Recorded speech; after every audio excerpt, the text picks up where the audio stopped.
Hi everybody, my name is Derek Green and with me is Aaron Maloney. We're two graduate students from the toxicology program at the University of Saskatchewan, and together we run Tox on Tap.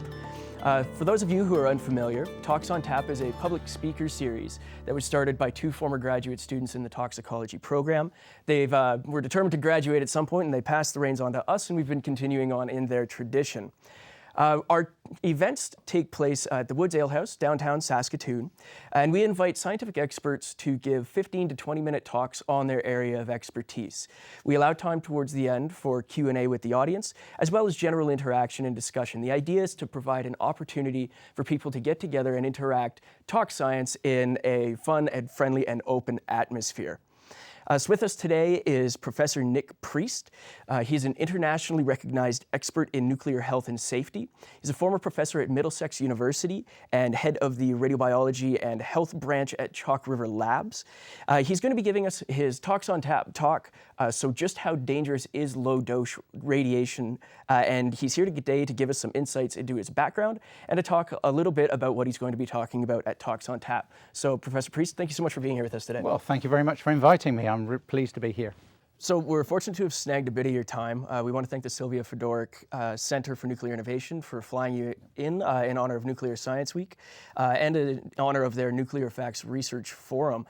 To start us off, I'm wondering if you could just give us a brief idea of what this week and the forum is all about. Well, I'm only beginning to sort of learn myself about the forum, but it's an international organized event, the Science Week. It, I think, originated in the United States and America, and it gives people an opportunity to talk about issues relating to radiation and nuclear safety and things like this in a way which people the public can understand. That's really important. Nuclear science is a kind of a hot topic in the public right now, and it's good that you're able to kind of I try. Yeah. Well, you certainly seem like the right man for the job. It's easy to see why you'd be their top choice. Just the briefest of rundowns of your bio and expertise. You've been a research scientist at the UK National Radiological Protection Board, business development manager and head of Harwell Biomedical Research at the United Kingdom Atomic Energy Authority, professor of environmental toxicology at Middlesex University, London, where you're also the head of the Decision Analysis and Risk Management Research Centre, head of the radiobiology and health branch of the Canadian Nuclear Research Facility, Chalk River Labs.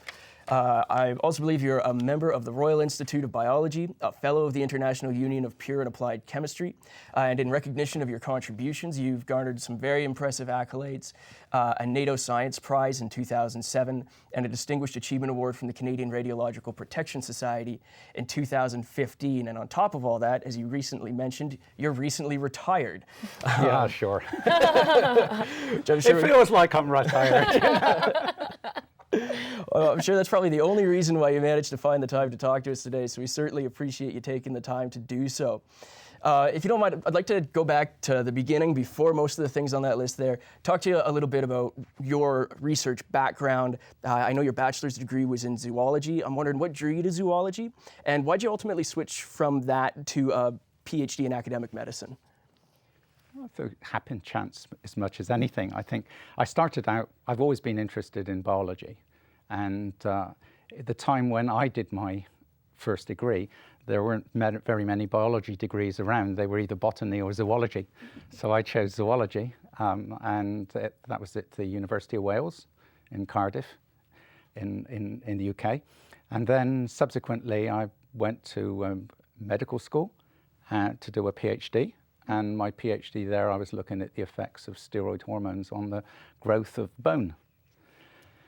So that's a bit of my history as far as the academic side. And then I switched, and when I started my career, I moved over into radiation protection and radiation protection research at the NRPP in the UK.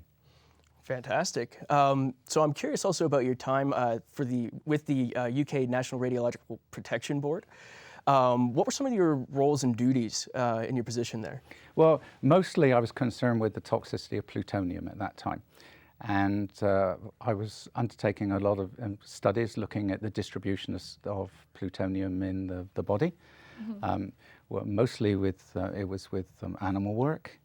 looking at, because people really didn't understand where plutonium was going and what the consequences were, because the plutonium only irradiates a very, very short distance away from its source. So depending upon where it lodges in the body and where it deposits, then that dictates the toxicity. That's very interesting. What is the point at which it lodges that it would cause the most toxicity? Well, it depends how it gets into the body. True, okay. The most likely way it could get into the body is you inhale it. Okay. Yeah. And because it's very insoluble, when it's in the lungs, then it will stay there for a long time. So the risk then is to the lungs. Okay. Yeah. Okay. In much the same way as people breathing in radon gas, the risk is to the lungs. If it gets into the body, it deposits in the skeleton. It basically gets incorporated into the structure of bone, and then it can irradiate bone surfaces and cause bone sarcomas and things like this. Wow. But only at very high doses, but that's another issue.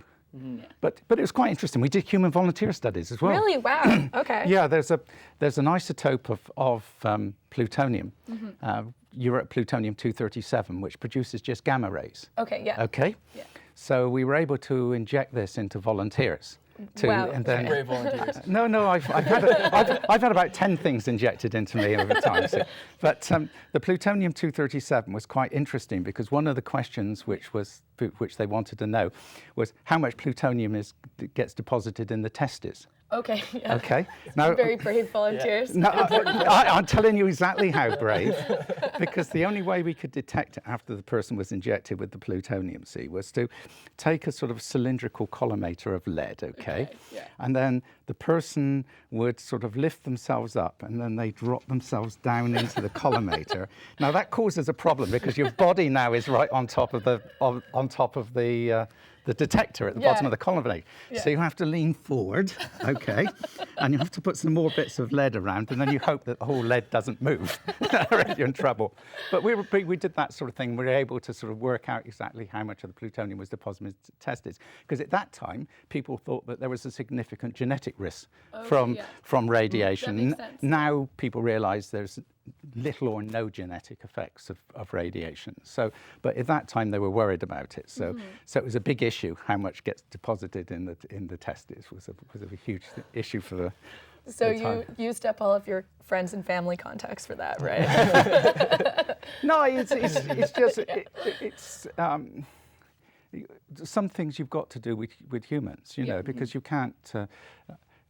Some of the work which was done with for things like plutonium and things, the only way you can work out, for instance, how much you had an intake of plutonium yesterday, for instance, and a week later you're given a urine. How do we relate that urine amount to how much is in your body? Unless we got human data, we can't work things out like that. So we as I said, I've had about sort of 6 or 7 different radioactive materials injected into me over a period of time. That's super interesting. Again, extremely brave. The lead didn't move. So I'm wondering about also your time, most recently you were at Chalk River Labs. And so you were the head of the radiobiology and health department there. Now, I know an awful lot of research and a wide variety of research goes on there. It seems like your responsibilities could have been very vast and broad. I'm wondering what in particular you were responsible for at Chalk River. Well, what happened at Chalk River was that about 10 years ago, I was in the university in London, and I wasn't particularly enjoying working in universities. They're very political organisations, okay? Yeah. And the Canadians came across and asked if I would come across and restart the biology, because the biology at that time was only 2 people. Oh, wow. And now it's 42. Wow. Okay. So to restart the research program, and so I was given 3 tasks. One was to undertake research myself. The second was to grow the capability, and the third one was to promote it internally and externally. Okay. So I've got to 67, and I decided that time was now to retire. So it's what we were doing there is 2 types of things. Mostly working on the effects of low-level radiation.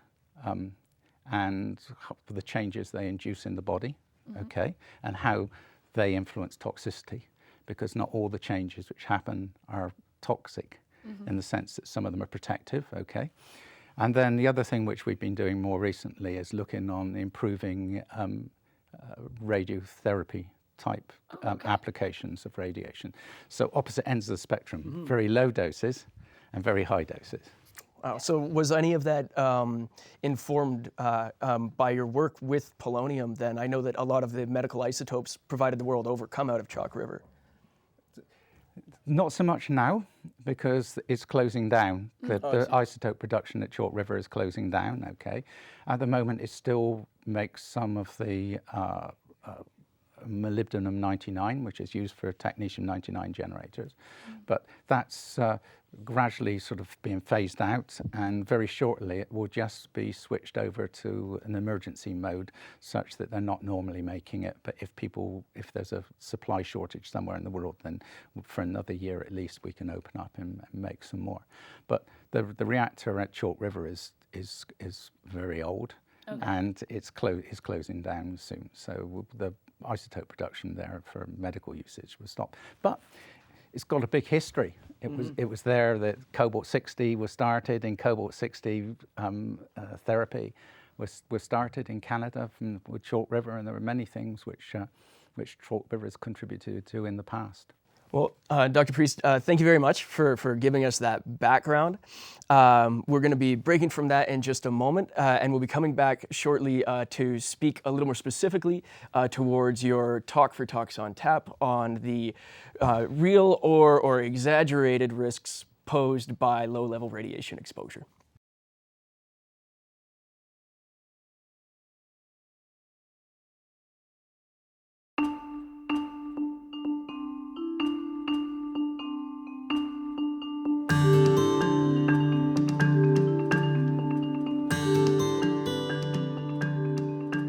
Welcome back to our interview with Dr. Nick Priest. We just heard a little bit about his extensive background in radiation research, and now we're here to talk to you about your Talks on Tap talk.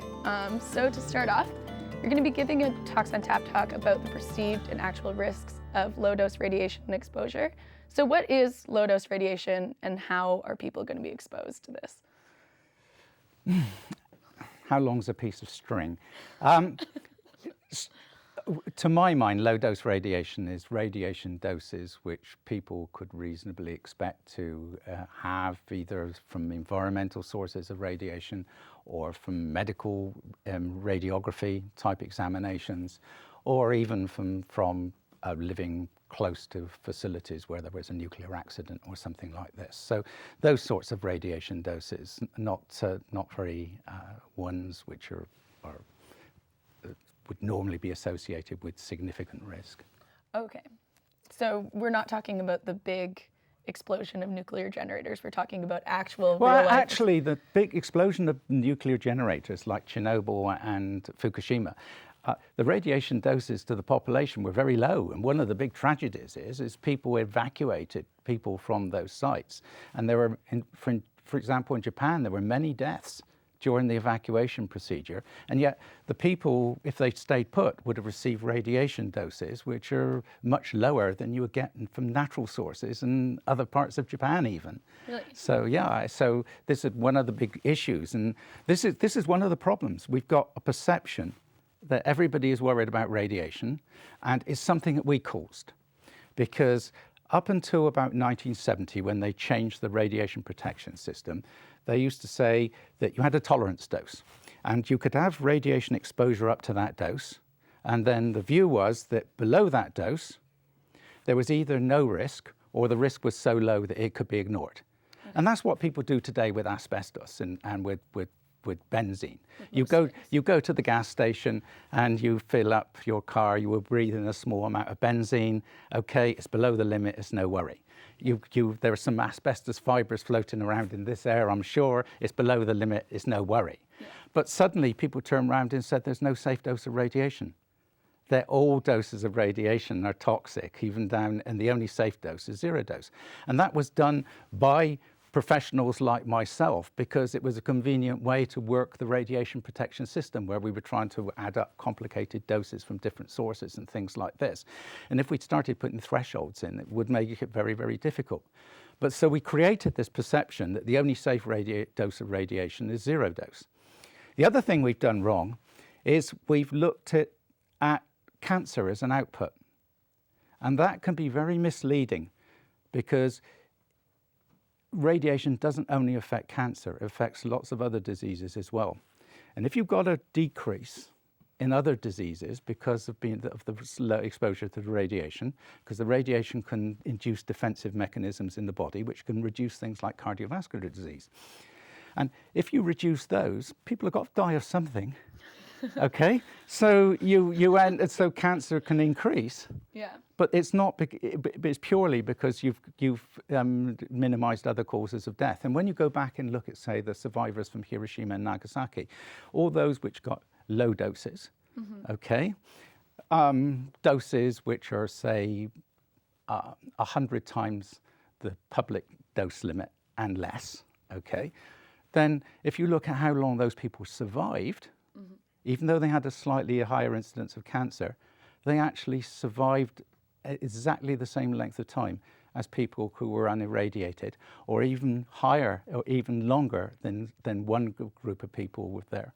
So there's actually no evidence of overall harmful effects of radiation from gamma and X-rays.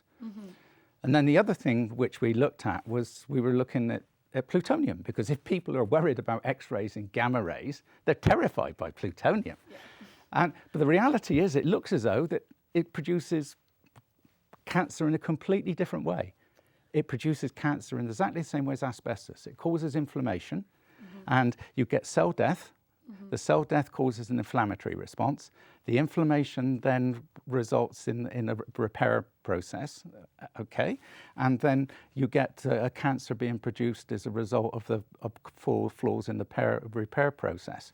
And so, again, it looks as though if you've got exposures to that type of radiation which are lower than those which can cause this chronic inflammation, then there's no toxicity. And that's now been shown in lots of studies. But how we deal with this in the future is difficult. So given that's the case, I mean, obviously the public perception doesn't seem to be shaped by those sorts of results. I'm curious what then drives this very divisive stance that we find in the public between people who are very pro anything nuclear or radioactive in terms of its use in industry and medicine, and people who are extremely anti. What's driving the public resistance? There's two views. There's the classical view, and I'll give you my turn on things as well. The classical view is that people perceive risk, and they're worried about risk when they think that there's not very much known about the risk, okay? Or they're worried about the consequences. So the consequences they see as cancer, and that's something which they dread, the dread factor, and they feel that we don't know enough about the risks, okay? The reality is we've known for the first data on toxicity of radiation came in 100 years ago. We've got 50 or 60 years of knowledge built up of toxicity. And in actual fact, radiation is a poor carcinogen, which is why you can treat people with it for radiotherapy. Otherwise, you'd be causing more cancers than you were trying to cure.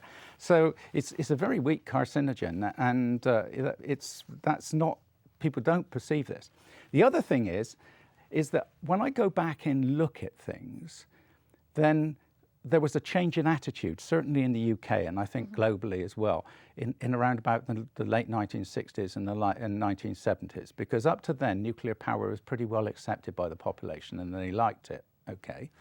And then after that period, they swapped over, all right? And I think what happened is people, when they're deciding whether to accept a risk or not, look to say, what's the benefit to me? What's my personal benefit? What's my personal detriment? And if they perceive benefit.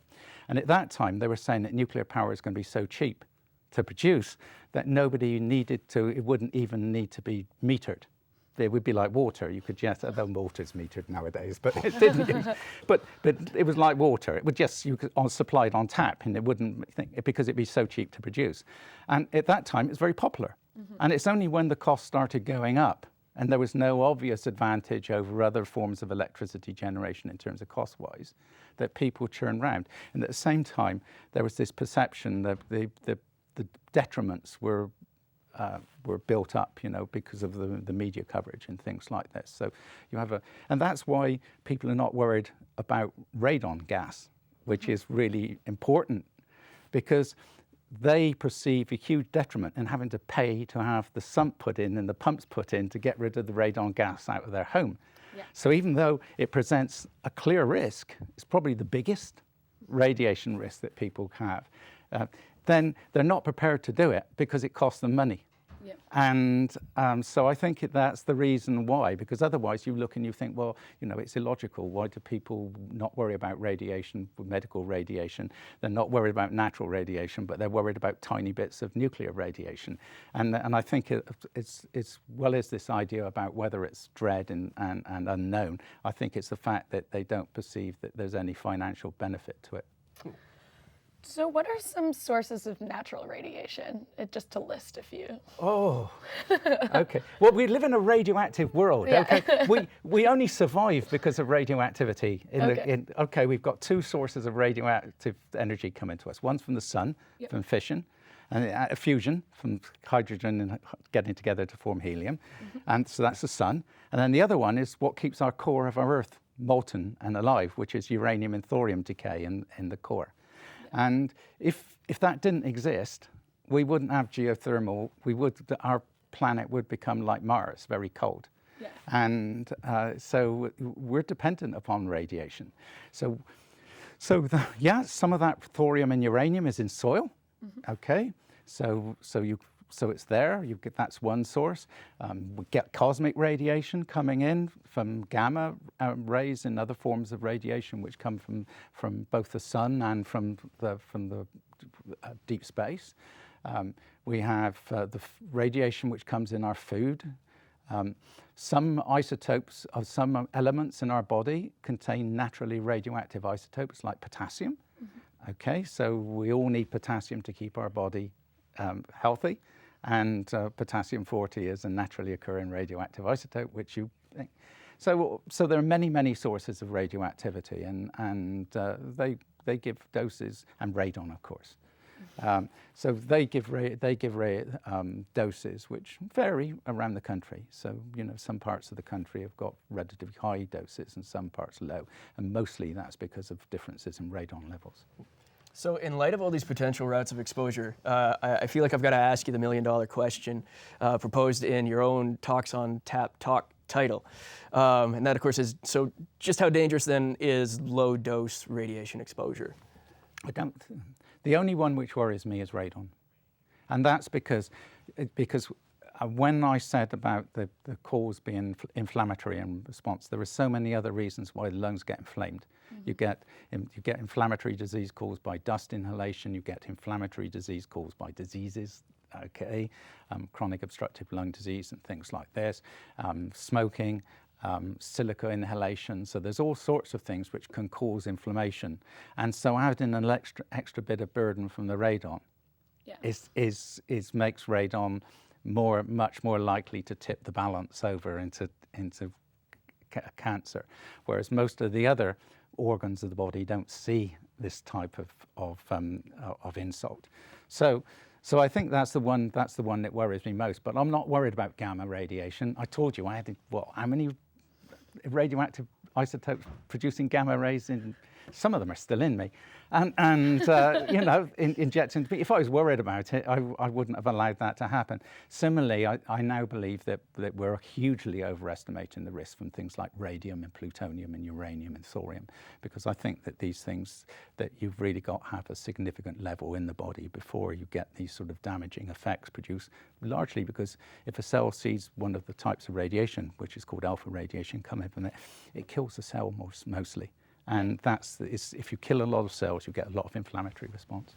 Well, Dr. Priest, thank you for giving us an overview of your research on nuclear radiation and the effects of low-dose radiation on our bodies. With that, we would like to thank you for coming to Saskatoon and talking to us about that. I'm looking forward to giving the presentation and talk. Thank you. With that, I'd like to thank you for listening to myself, Erin, and Derek for our first Talks on Tap interview. For more information about our upcoming events, I'd like you to visit www.talksontap.com, and we'll see you next time.